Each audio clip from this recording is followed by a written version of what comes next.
사랑 찬양하리. 날 구원하신 그 사랑,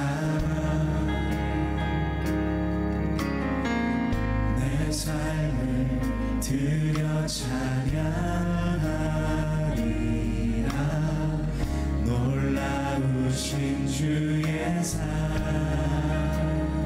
십자가 그 사랑 찬양, 십자가 그 사랑 찬양하리. 날 구원하신 그 사랑, 내 삶을 드려 찬양하리라. 놀라우신 주의 사랑, 영원히 찬양하리. 영원히 찬양하리라. 아름다우신 오 놀라우신 영원할 수 없는 사랑, 오 위대하신 하나님의 사랑, 영원히 찬양. 아름다우신 주님 찬양합시다. 아름다우신 오 놀라우신 영원할 수 없는 사랑, 오 위대하신 하나님의 사랑, 영원히 찬양하리. 주와 같은 분은 없네. 이 세상 그 누구도 주와 같은 분은 없네. 누구도 비길 수 없네. 주와 같은 분은 없네.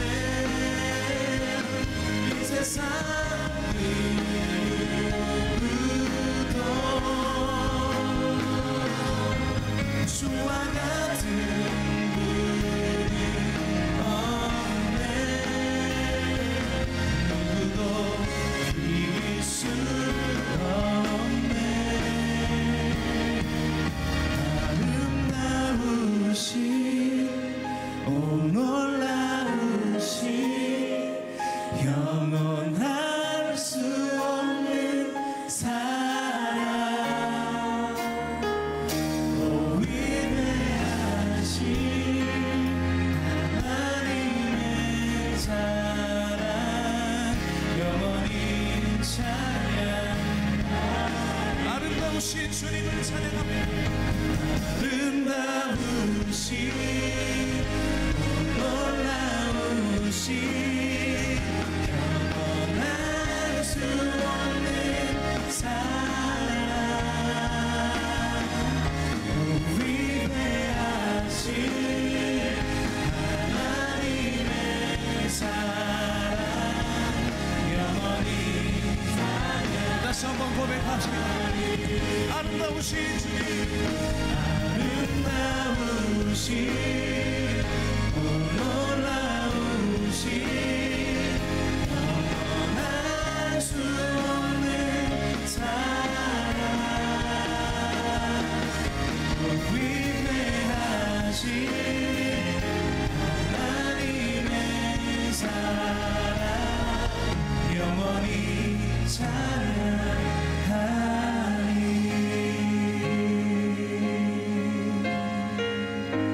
주님께 감사의 박수 높이 올려드리며 나아가겠습니다.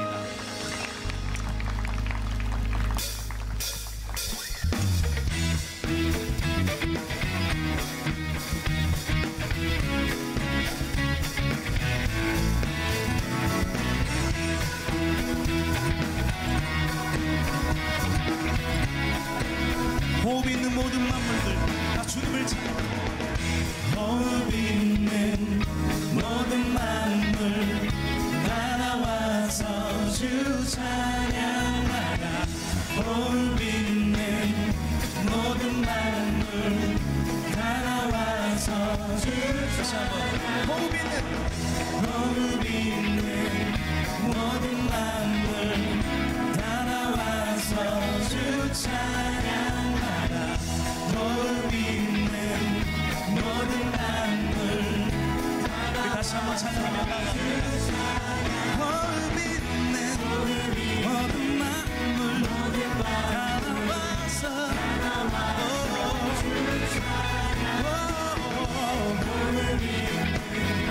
모든 만물 다시 한번 호흡 있는 모든 만물 주 찬양하라. 호흡 있는 모든 만물 다 나와서 주 찬양하라.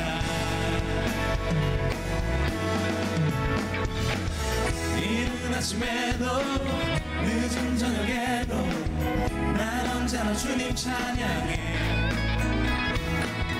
기쁨 넘칠 때도 슬픔 다가와도 난 언제나 주님 찬양해.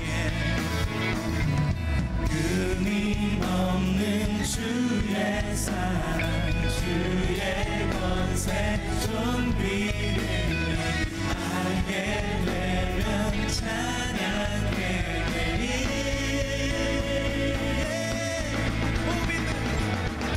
호흡 있는 모든 만물 다 나와서 주 찬양. 호흡 있는 모든 만물 다 나와서 주 찬양. 호흡 있는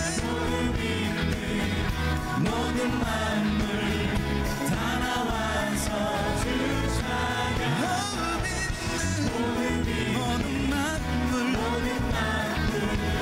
다 나와서 주 찬양하라.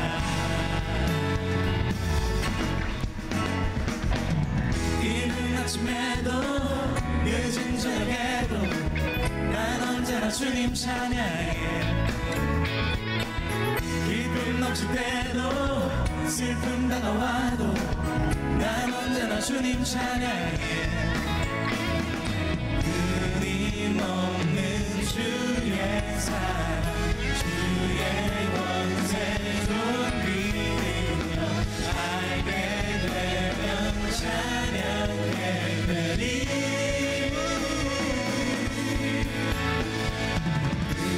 끊임없는 주의 사랑 주의 알게 되면 찬양해 되리.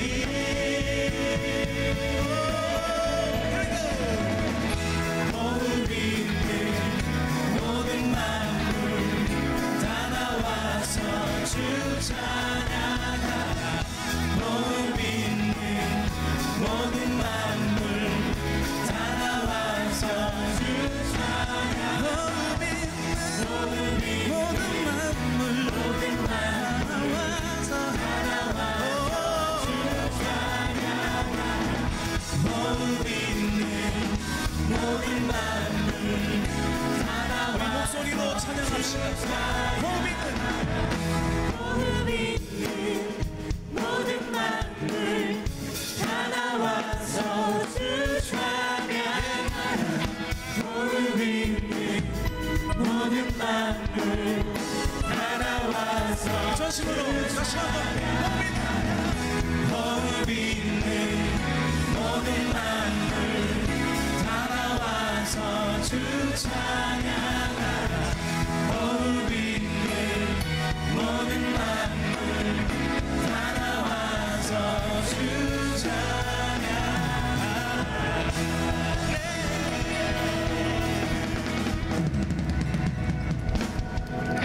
다시 한번 주님께 큰 감사의 박수 올려드립시다. 아멘.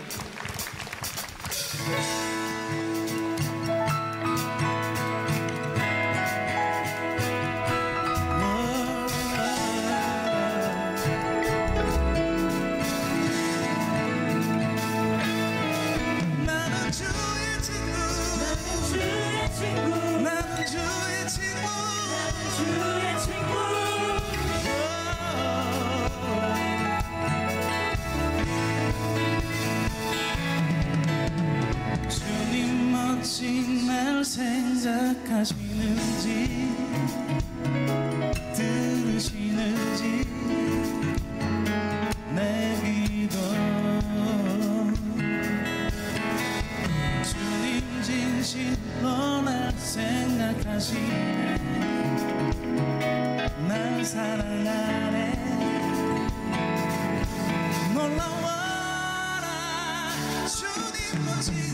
주님 멋진 날 생각하시는지 들으시는지 내 기도 주님 진실로 날 생각하시네 날 사랑하네 놀라워라 나는 주의 친구 나는 주의 친구 주님 날 친구로 부르셨네 나는 주의 친구 나는 주의 친구 주님 날 친구로 부르셨네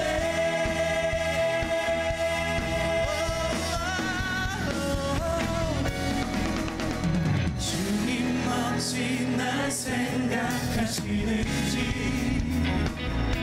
들으시는지 내 기도 주님 진실로 날 생각하시네 날 사랑하네 날 사랑하네 그렇습니다 놀라워라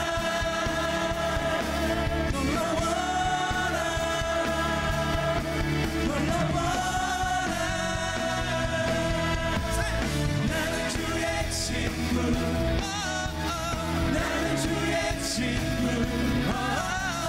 주님 날 친구로 부르셨네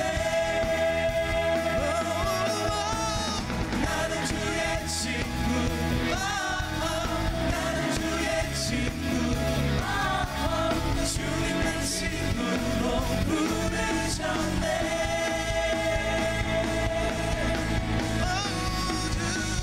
친구 삼으셨네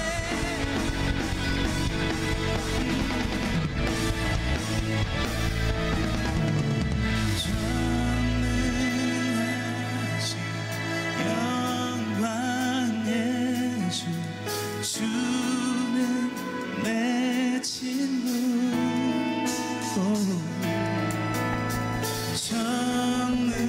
전능하신 영광의 주 주는 내 친구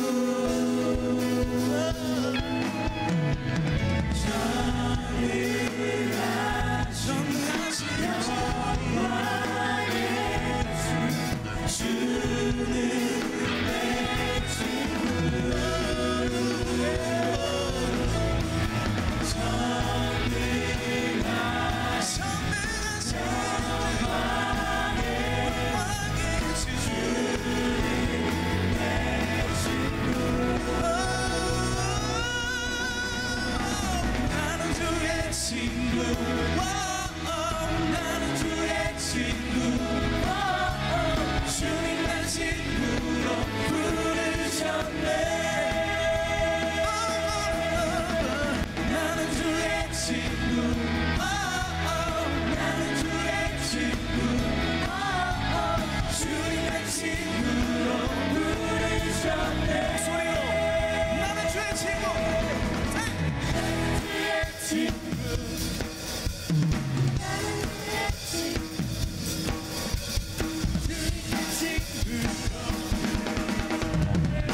전심으로 고백합니다 나는 주의 친구 나는 주의 친구 나는 주의 친구 주님 날 친구로 부르셨네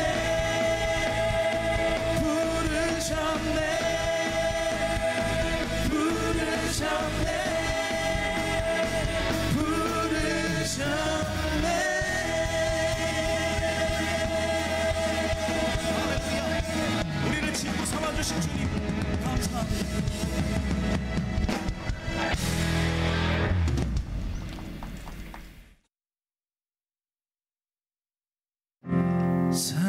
나의 작은 일에도 그 마음을 알기 원하네. 그 좁은 길로 가기 원해.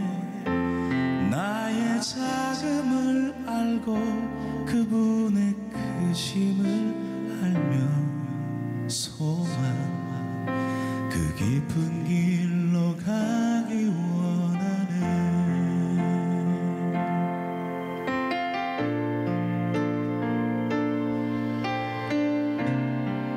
삶의 작은 일, 삶의 작은 일에도 그 마음을 알기 원하네. 그 좁은 길로 가기 원해. 나의 작음을 알고 그분의 크심을 알며 소망 그 깊은 길로 가기 원하네.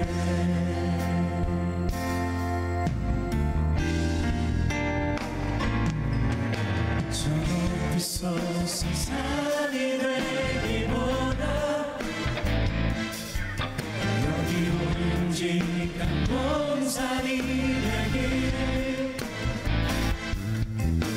내가 그 길만 비추기보다는 누군가의 길을 비춰준다면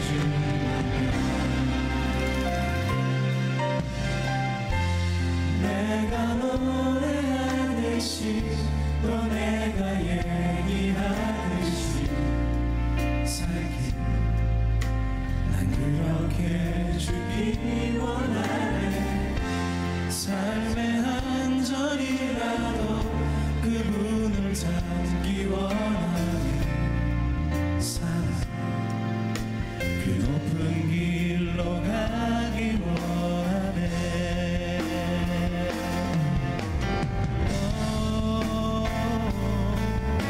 저 높이 솟은 산이 되기보다 여기 오름직한 동산이 되길. 내가 한 길만 비추기보다는 누군가의 길을 비춰준다면 저 높이 솟은 산이 되기보다 여기 오름직한 동산이 되길. 내가 한 길만 비추기보다는 누군가의 길을 비춰준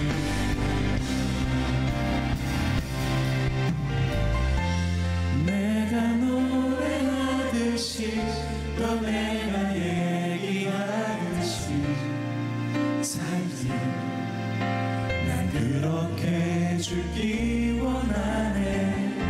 삶의 한 절이라도 그분을 담기 원하네. 사랑 그 높은 길로 가기 원하네. 그 좁은 길로 가기 원하네. 그 깊은 길로 가기 원하네.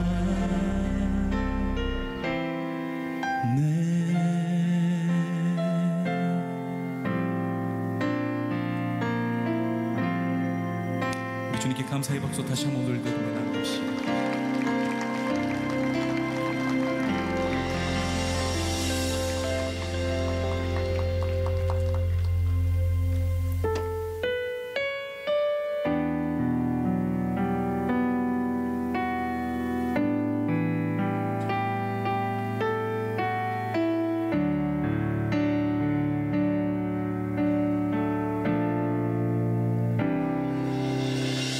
나를 지으시니라 하나님, 나를 부르시니라 하나님, 나를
오늘의 말씀은 느헤미야 2장 19절에서 20절 말씀입니다. 호론 사람 산발랏과 종이었던 암몬 사람 도비야와 아라비아 사람 게셈이 이 말을 듣고 우리를 업신여기고 우리를 비웃어 이르되 너희가 하는 일이 무엇이냐? 너희가 왕을 배반하고자 하느냐?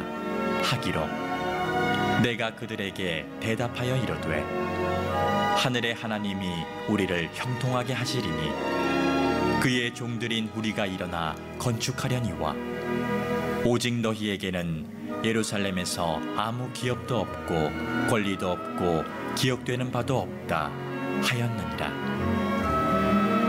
아멘. 이 시대를 살아가는 많은 사람들은 자신을 가능하면 크고 또 대단하고 화려하게 사람들에게 나타내고 싶어 합니다. 근데 우리 속담에 그런 말이 있죠. 빈 수레가 요란하다. 사실 우리 경험으로 보면 자기를 과시하거나 내지는 자기를 드러내고 큰 소리를 치는 사람들 보면 결국 오히려 든 것이 없어서 그런 경우가 훨씬 더 많습니다. 강물이 깊을수록 그 물이 조용히 흐르는 것처럼 진짜 강자는 오히려 소리 없이 조용히 자신의 일을 감당할 때가 많습니다. 오늘 우리가 만나는 느헤미야는 그런 면에서 정말 강자다.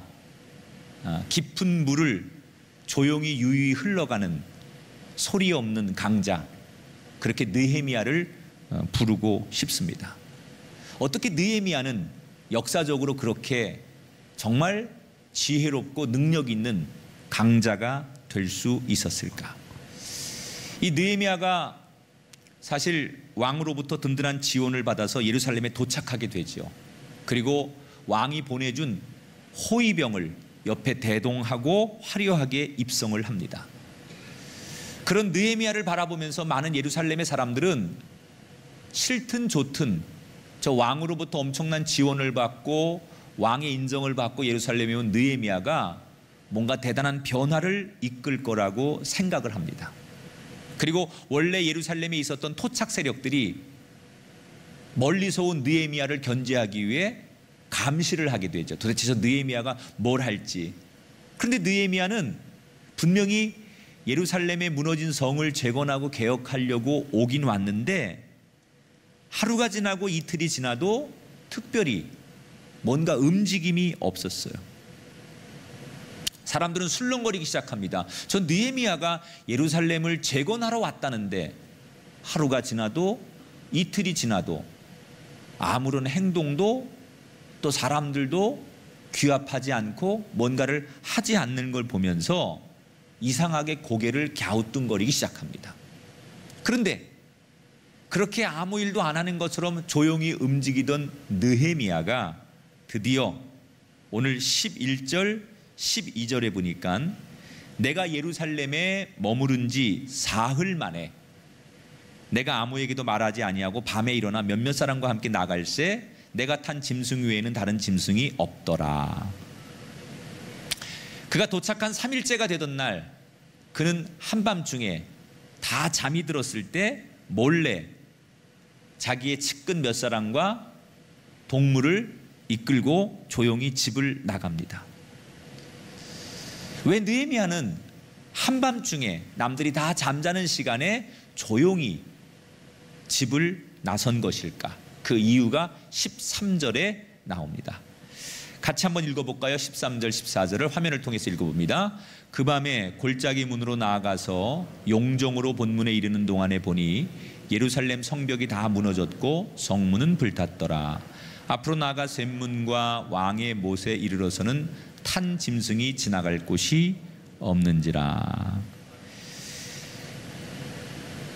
자, 조용히 집을 나선 느헤미야는 성벽 곳곳을 조용히 돌기 시작했어요.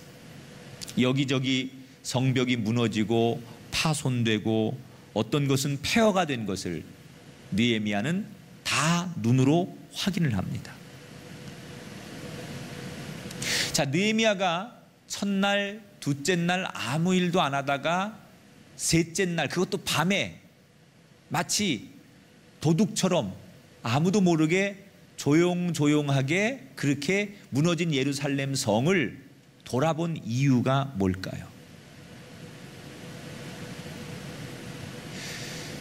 그가 개혁하고 싶은, 그가 일하고 싶은 그 일 중에 그는 말부터 하고 싶지 않았던 사람. 우리의 현장이, 우리의 현실이 어떤지 그걸 면밀하게 파악하고 현장을 돌아보는 것으로서 자기가 무엇을 해야 될지를 알고 싶었던 느헤미야. 말 그대로 남들이 기대하는 것처럼 왕의 비호를 받고 호위병을 대동하고 정말 아주 금이 환영한 그 느헤미야를 바라보면서 뭔가 대단한 일이 금방 일어날 것처럼 사람들은 기대했지만 느헤미야는 오히려 거창한 구호나 화려한 구호보다는 현실 속에서 무엇이 우선돼야 되고 무엇을 해결해야 될지, 이상적인 구호나 이상적인 그런 비전을 제시하는 게 아니라 현실적인 문제를 직시하려고 노력했다는 거예요. 여러분, 진짜 강자는 말이 앞서지 않아요.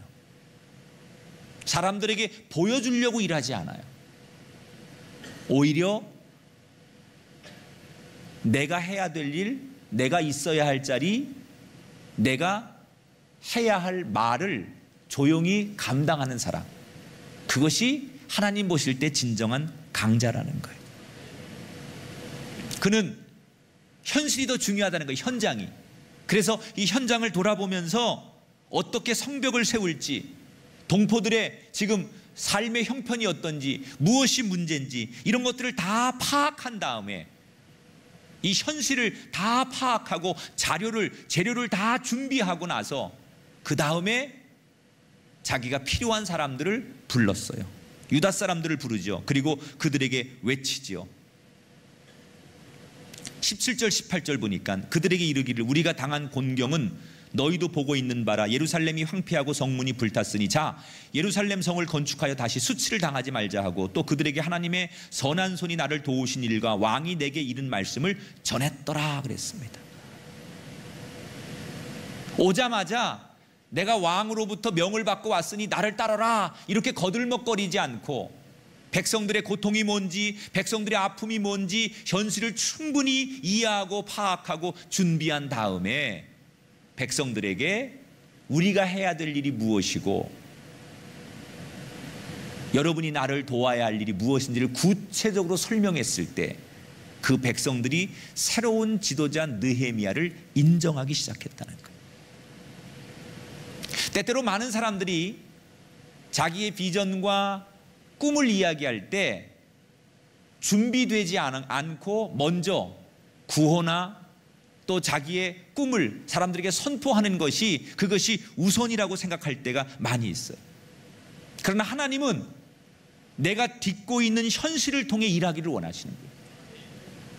내 현실을 인정하지 않고 내 현장을 이해하지 않고 내가 속한 땅을 이해하지 않으면서 멋진 구호나 비전이나 선포 이런 것만 가지고 하나님의 일은 이루어지지 않는다는 거예요. 여러분이 어떤 꿈을 꾸고 어떤 미래를 설계하든 간에 내 현실을 인정해야 돼.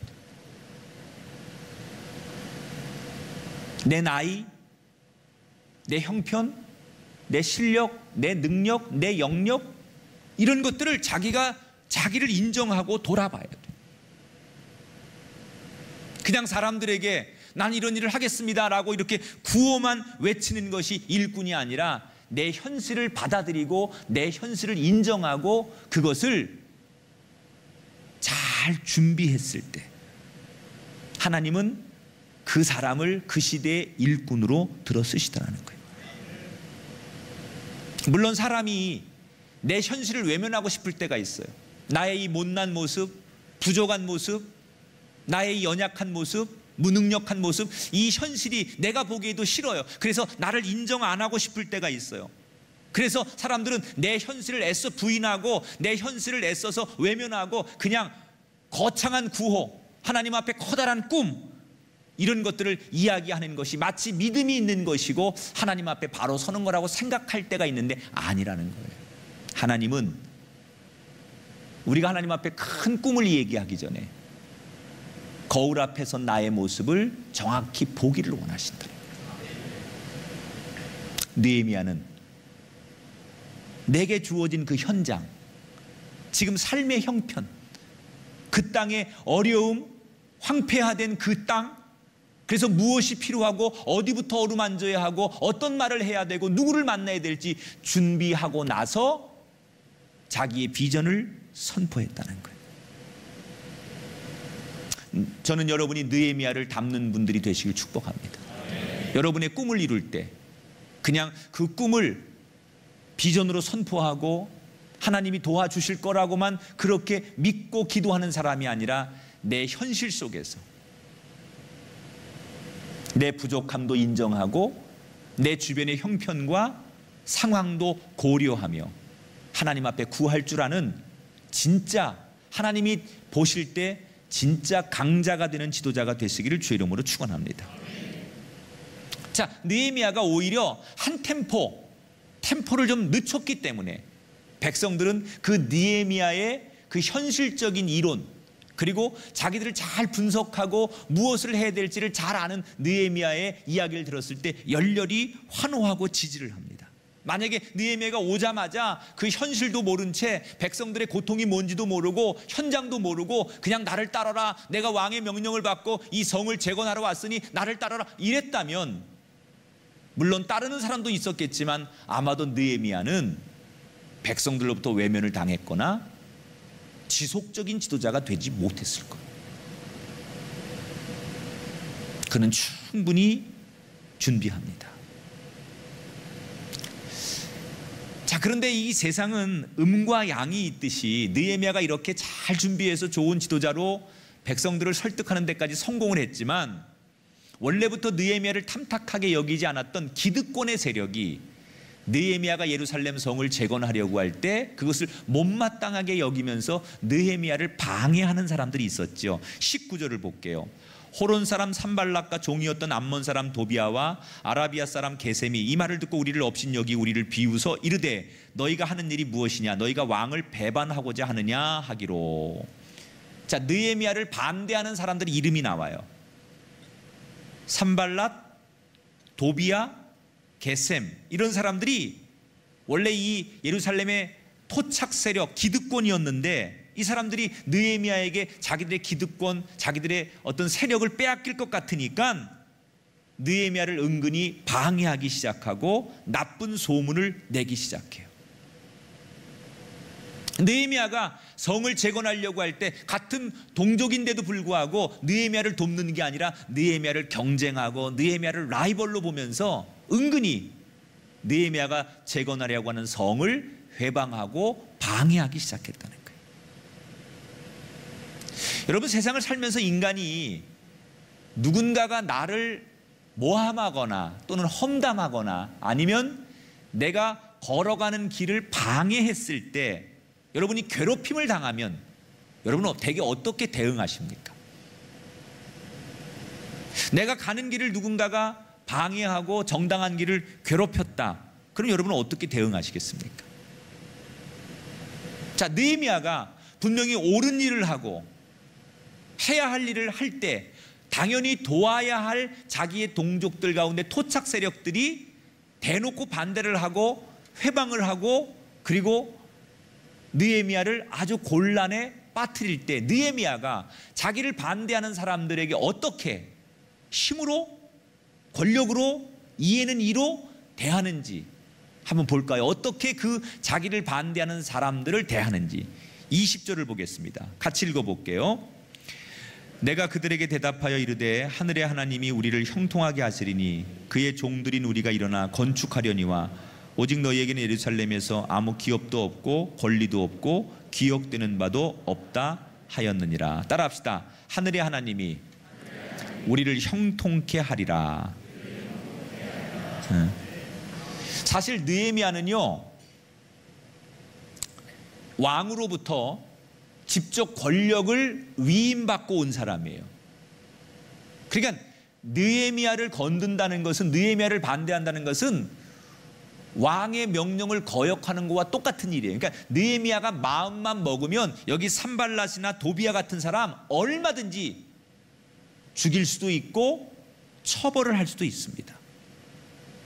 그런 힘이 느헤미야에게 있었고, 그런 권한이 느헤미야에게 있었고, 그렇게 할 수 있는 방법이 느헤미야에게 있었습니다. 그런데 이 느헤미야는 어떻게 합니까? 자기를 대적하는 사람들에게 똑같이 분노하거나 힘으로 분풀이하지 않고 딱 한마디를 그들에게 던지죠. 너희들이 그리할지라도 살아계신 하나님이 우리를 형통케 할 것이다.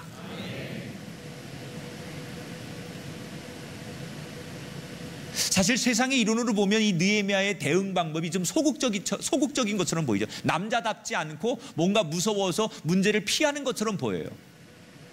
맞닥뜨리고 오히려 그들에게 똑같이 대응하고 뭐 이런 좀 그 와일드한 리더십이 기대됐던 그런 사람들 눈에는 이 느헤미야가 그들의 그 대적 앞에 슬쩍 피하고 하늘의 하나님이 우리를 도우실 것이다, 이렇게 피한다는 게 어떻게 보면 자신 없는 소극적인 리더십처럼 보일 수도 있어요.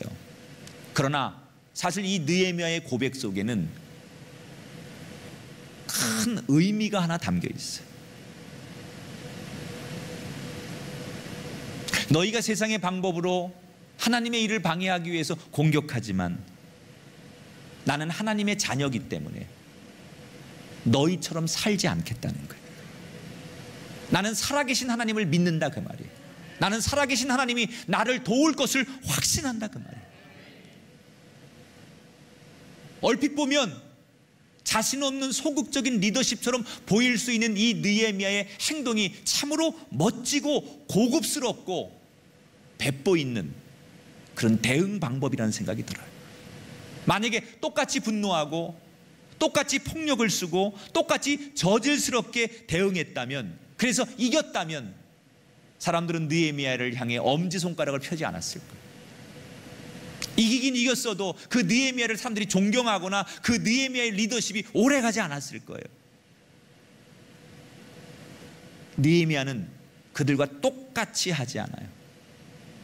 나를 분노하게 할 때, 나를 시험 들게 할 때 분노 대신, 시험 드는 것 대신 하나님의 자녀답게 하나님의 방법으로 다르게 대응했다는 거예요. 여러분, 우리가 세상을 살다 보면 억울하고 속상하고 내 마음에 분노가 일어날 만한 그런 공격을 받기도 하고 일이 생길 때도 있어요. 그럴 때 세상의 방법은 똑같이 네가 나한테 한 만큼 나도 너에게 그렇게 똑같이 대응하는 것, 그게 세상의 방법이고 학교의 이론이고 세상의 이론입니다. 그래서 나온 게 뭐예요? 보복법이에요. 이것도 법이죠. 보복법. 당한 만큼 되돌려주는 거예요. 여러분, 요즘 가장 우리가 흔하게 볼 수 있는 이 보복법이 뭐예요? 운전하는 사람들, 누가 옆에서 끼어들거나 크락션을 울리면 기분 나쁜 만큼 나도 쫓아가서 그대로 해주는 거예요.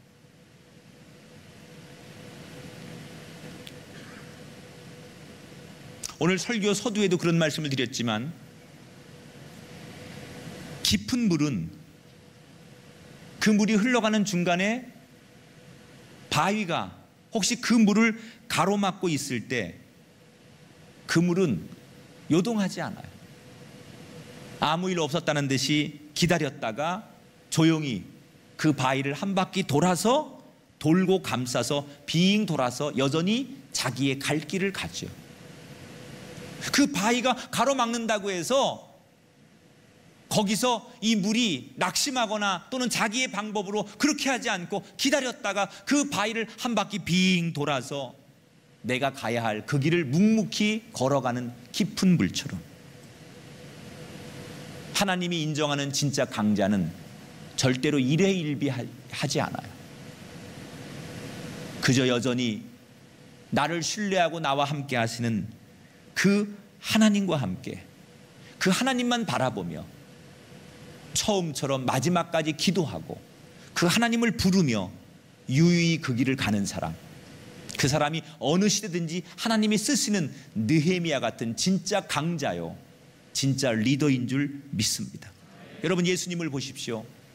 처음부터 마지막까지 어떤 고문과 멸시와 천대를 받고 십자가에 달리셨을 때도 예수님이 그 십자가에서 자기를 조롱하고 침뱉고 자기를 십자가에 못 박는 사람들을 향해 마음만 먹으면 율법학자 로마 군병 다 쓸어버릴 수 있는데, 예수님은 오직 그 세상 방법을 똑같이 대응하지 않고 하나님만 바라보며 그 십자가의 모진 고통을 견뎌내셨어요.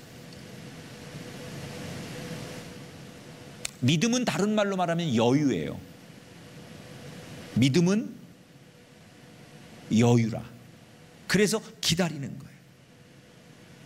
여러분, 우리가 세상을 이기려면 차원이 달라야 돼요. 세상과 똑같으면 세상을 이길 수 없어요. 세상과 똑같으면 세상 사람처럼 되는 거예요. 이겨도 세상 사람이고 저도 세상 사람이에요. 세상과 달라야 합니다. 세상의 방법으로 우리를 향해 도전해 올 때 우리는 믿음의 방법으로 세상을 향해 선포해야 돼요. 똑같이 분노하고 똑같이 갑질하고 똑같이 저질스럽게 사는 게 아니라 믿음으로 다르게 살 때 하나님이 그 사람을 도우시고 그 인생을 아름답게 사용해 주실 줄 믿습니다. 느헤미야는 두 가지의 특징이 있었어요. 조용히 자기의 일을 감당한 진정한 강자, 거창한 구호, 슬로건, 말만 앞서는 사람이 아니라 조용히 자기의 현실, 해야 할 일, 이 작은 것부터 챙겨가며 자기를 현실 속에 낮추는 그 겸손함을 통해 느헤미야는 하나님 쓰시는 강자가 되었어요. 방해를 받고 공격을 받고 비난을 받아도 그 세상 방법으로 대응하지 않고 덩달아 분노하지 않고 오직 하나님만 바라보며 차원이 다른 그런 리더십을 통해서 느헤미야가 시대의 강자가 되었던 것처럼 오늘 이 시대의 꿈을 꾸고 하나님의 일을 감당하기를 소원하는 저와 여러분이 느헤미야처럼 이 시대의 진짜 강자가 되고 새로운 리더가 되고 하나님이 쓰시는 소리 없는 강한 자들이 되시기를 주의 이름으로 축원합니다.